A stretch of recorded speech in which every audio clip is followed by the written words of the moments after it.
آج ہم ایک بہت پرانی لیکن ہمیشہ متعلق رہنے والی چینی کہانی کنویں کا مینڈک پر ذرا گہرائی سے بات چیت کرنے والے ہیں۔ جی بالکل، یہ کہانی بظاہر تو بہت سادہ لگتی ہے، بچوں کی کہانی جیسی، لیکن اصل میں اس میں بڑے گہرے سبق ہیں۔ ہاں، خاص طور پر نقطہ نظر کے بارے میں، علم کی حدوں کے بارے میں، اور یہ کہ اگر ہماری سوچ محدود ہو تو اس کے کیا خطرات ہو سکتے ہیں۔ بالکل، یہ کہانی ہمیں صدیوں سے یہی سکھاتی آ رہی ہے کہ اپنی سوچ کا دائرہ وسیع رکھنا کتنا ضروری ہے۔ تو اس میں جیسا کہ نام سے ظاہر ہے، ایک مینڈک ہے جو کنویں میں رہتا ہے، اور ایک دوسرا کردار ہے ایک کچھوا۔ جی، ایک مینڈک جو اپنی چھوٹی سی دنیا میں مگن ہے، اور ایک کچھوا جو باہر کی وسیع دنیا دیکھ کر آیا ہے۔ ان کی بات چیت ہی کہانی کا مرکز ہے۔ ٹھیک ہے، تو آئیے اس کہانی میں اترتے ہیں اور دیکھتے ہیں کہ یہ ہمیں کیا سکھاتی ہے۔ شروع کرتے ہیں مینڈک سے۔ وہ کنویں میں رہتا ہے۔ جی، اور وہ کنواں ہی اس کی کل کائنات ہے، مطلب وہ وہاں بہت خوش ہے، بہت مطمئن۔ کس طرح کا ماحول ہے اس کنویں کا؟ دیکھیں، وہ اس کی گیلی دیواروں پر اچھلتا کودتا ہے، ٹھنڈے پانی میں تیرتا ہے، کیچڑ میں آرام کرتا ہے۔ اس کے لیے تو وہ جگہ آپ کہہ لیں جنت ہے۔ اور وہ اس پر فخر بھی بہت کرتا ہے نا؟ وہ بہت زیادہ۔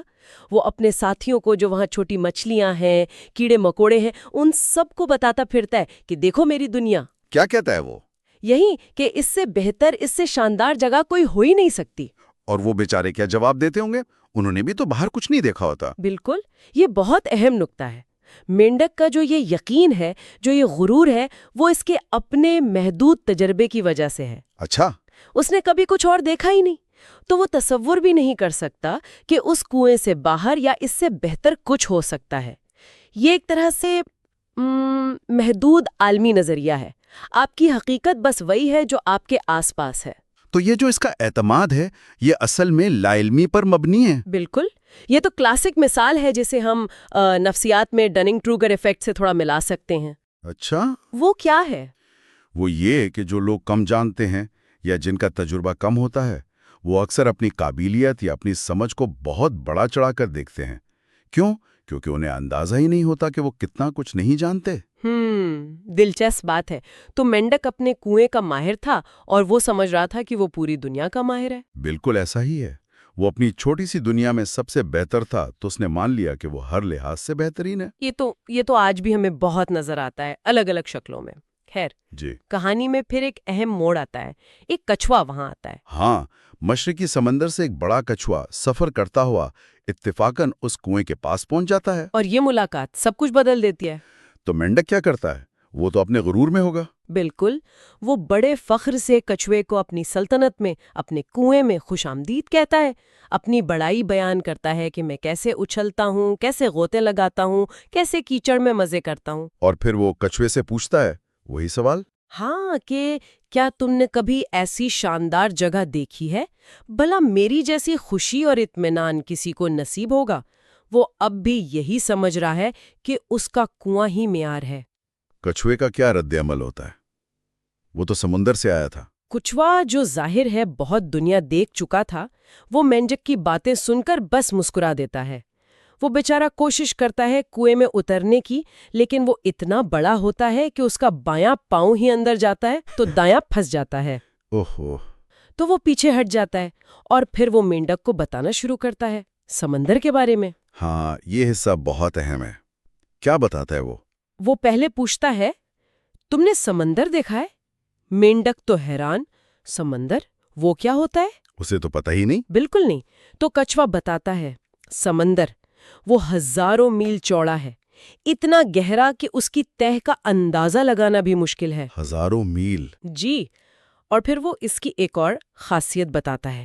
وہ کہتا ہے قدیم زمانے میں 10 سالوں میں 9 سال سیلاب آتے تھے، لیکن سمندر کا پانی کوئی خاص نہیں بڑھتا تھا۔ اچھا۔ اور پھر بعد میں 8 سالوں میں 7 سال قحط پڑا، لیکن سمندر کا پانی کچھ خاص کم نہیں ہوا۔ یعنی وہ یہ بتا رہا ہے کہ سمندر موسموں اور وقت کے اتار چڑھاؤ سے ایک طرح سے بالاتر ہے؟ بالکل، وہ اس کی وسعت، اس کی گہرائی، اس کی لامتناہیت اور اس کے استحکام کی بات کر رہا ہے۔ وہ یہ نہیں کہہ رہا کہ بس بڑا ہے، وہ کہہ رہا ہے کہ یہ اتنا عظیم ہے کہ وقتی مشکلات، سیلاب، قحط اس پر اثر انداز نہیں ہوتے۔ واہ! وہ کہتا ہے کہ سمندر میں رہنا ہی اصل خوشی ہے۔ وہ مینڈک سے کہتا ہے تمہارا یہ کنواں، یہ تو سمندر کے مقابلے میں بالٹی میں ایک قطرہ بھی نہیں۔ اوہو، یہ تو بہت بڑی بات کہہ دی اس نے۔ جی، وہ لہروں کا ذکر کرتا ہے، ان گنت مخلوقات کا جو سمندر میں رہتی ہیں، اس کے نہ ختم ہونے والے کناروں کا۔ مینڈک پر کیا گزری ہوگی یہ سب سن کر؟ اس کا تو سارا یقین، سارا غرور اسی کنویں سے جڑا تھا۔ بس جی، وہ ہکا بکا رہ گیا، ساکت، اس کے پاس کہنے کو کچھ نہیں بچا۔ اس کا سارا فخر، ساری باتیں ہوا ہو گئیں، وہ شرمندہ ہو گیا۔ اس کا تو پورا ورلڈ ویو ہی تباہ ہو گیا ہوگا۔ بالکل، ایک لمحے میں اس کی جو حقیقت تھی جس پر وہ اتنا نازاں تھا، وہ ایک دم چھوٹی، محدود اور غیر اہم محسوس ہونے لگی۔ یہ تو ایک طرح کا وجودی بحران جسے کہتے ہیں ویسا محسوس ہوا ہوگا اسے۔ ہاں، کہہ سکتے ہیں۔ یہ صرف نئی معلومات ملنا نہیں تھا، یہ اس کے اپنے وجود، اپنی شناخت اور دنیا کے بارے میں اس کے بنیادی تصورات پر ایک ضرب تھی۔ کنواں جو پہلے سب کچھ تھا اب ایک قید خانہ لگ رہا ہوگا شاید، اور سمندر جس کا نام تک نہیں سنا تھا، وہ ایک ایسی لامحدود حقیقت بن کر سامنے آیا جو اس کے تصور سے بھی باہر تھی۔ کہانی میں آگے کیا ہوتا ہے؟ کیا مینڈک کچھ کہتا ہے صدمے کے بعد؟ جی، وہ تھوڑی خاموشی کے بعد بہت انکساری سے، شرمندگی سے کچھوے سے کہتا ہے۔ کیا کہتا ہے؟ وہ کہتا ہے تم بالکل صحیح کہتے ہو، میں نے اپنی اس چھوٹی سی جگہ کو ہی سب کچھ مان لیا تھا۔ تمہاری باتوں نے تو میری آنکھیں کھول دیں۔ میں تو اندھیرے میں جی رہا تھا اور سمجھ رہا تھا کہ یہی روشنی ہے۔ تو وہ اپنی غلطی مان لیتا ہے کھلے دل سے؟ ہاں، اور یہ بہت اہم ہے، یہ اس کی تبدیلی کا آغاز ہے۔ وہ جو جہالت پر مبنی غرور تھا وہ اب ٹوٹ رہا ہے اور اس کی جگہ ایک علم پر مبنی انکساری لے رہی ہے۔ وہ کچھوے کا شکریہ ادا کرتا ہے کہ تم نے مجھے اصل حقیقت دکھائی، اور پھر وہ ایک بڑا فیصلہ کرتا ہے۔ کیا فیصلہ؟ وہ فیصلہ کرتا ہے کہ وہ اس کنویں سے باہر نکلے گا، وہ اس وسیع دنیا کو خود اپنی آنکھوں سے دیکھے گا جس کا ذکر کچھوے نے کیا ہے۔ یہ تو بہت علامتی بات ہوئی، مطلب صرف جسمانی طور پر باہر نکلنا نہیں؟ بالکل نہیں، یہ اس کی ذہنی قید سے نکلنے کا عزم ہے، اپنی سوچ کی حدوں کو توڑنے کا فیصلہ ہے۔ اور یہ کہانی پھر اتنی مشہور ہوئی کہ چین میں تو یہ محاورہ بن گئی ہے نا، جن دیزی واہ، ہے نا؟ جی ہاں، بالکل، کنویں کا مینڈک، یہ محاورہ آج بھی استعمال ہوتا ہے۔ کس کے لیے استعمال ہوتا ہے؟ کسی ایسے شخص کے لیے جس کا علم بہت محدود ہو، جس کا تجربہ بہت کم ہو، لیکن وہ سمجھتا ہو کہ بس وہی سب کچھ جانتا ہے۔ یہ تنگ نظری کی، خود پسندی کی علامت ہے۔ اور چین میں تو یہ بچوں کو بھی سنائی جاتی ہے۔ جی، نسل در نسل سنائی جاتی ہے تاکہ انہیں شروع سے ہی وسیع النظری اور انکساری کا سبق ملے کہ اپنی چھوٹی سی دنیا پر اترانا نہیں ہے بلکہ ہمیشہ مزید جاننے کی کوشش کرنی ہے۔ تو اگر ہم اس کہانی کا نچوڑ نکالیں، اس کا مرکزی پیغام، وہ کیا ہوگا؟ ماخذ میں بھی اس کا خلاصہ بہت اچھے سے کیا گیا ہے۔ اپنے افق کو وسیع کرو تاکہ جہالت اور غرور سے بچا جا سکے۔ جہالت اور غرور کا براہ راست تعلق۔ بالکل، کہانی یہی دکھا رہی ہے کہ جب آپ کی دنیا چھوٹی ہوتی ہے تو آپ کو لگتا ہے کہ آپ اس پر پوری طرح حاوی ہیں، آپ اس کے ماہر ہیں، اور اسی احساس کمتری سے پاک مکمل کنٹرول کے احساس سے غرور پیدا ہوتا ہے۔ اور جب علم بڑھتا ہے تو آپ کو اندازہ ہوتا ہے کہ کائنات کتنی وسیع ہے، علم کتنا لامحدود ہے، اور آپ کتنا کم جانتے ہیں۔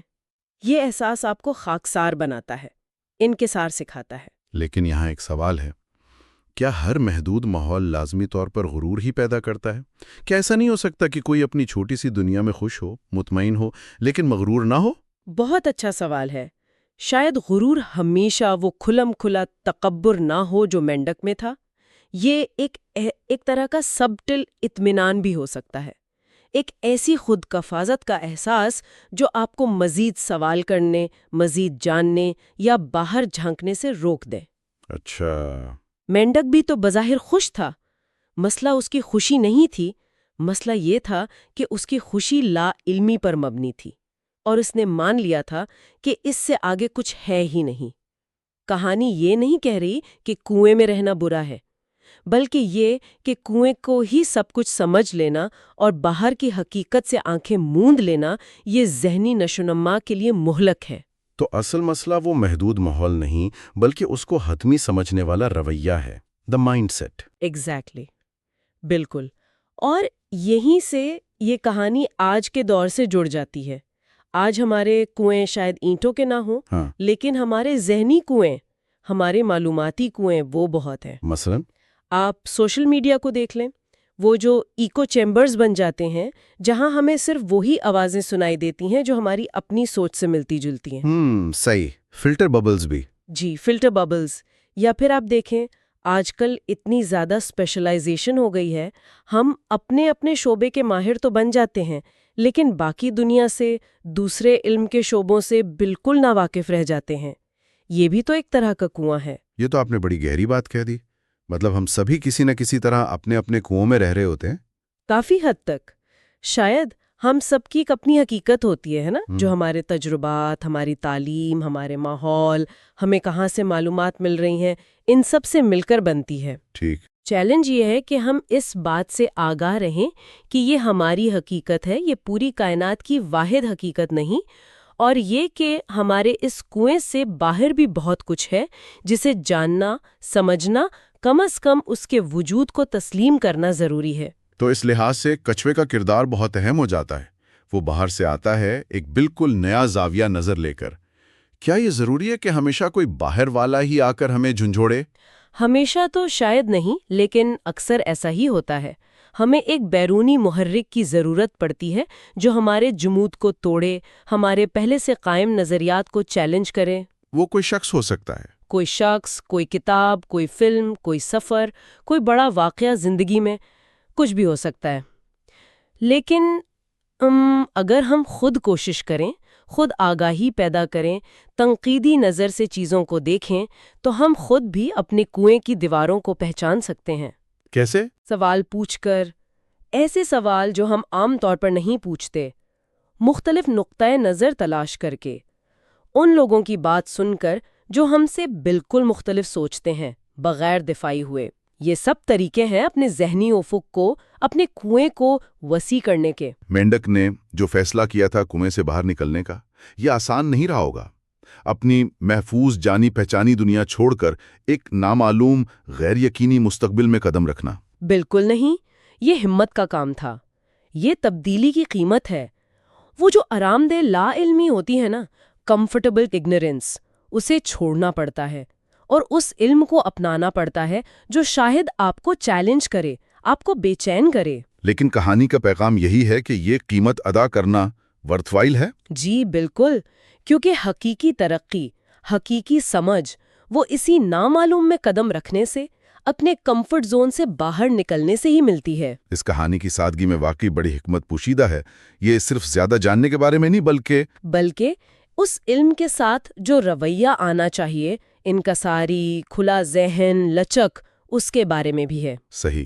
یہ سمجھنا کہ میرا نقطۂ نظر محدود ہے، یہ پہلا قدم ہے۔ پھر اس محدودیت کو قبول کرنا اور جان بوجھ کر فعال طور پر اسے وسیع کرنے کی کوشش کرنا، یہ دوسرا قدم ہے۔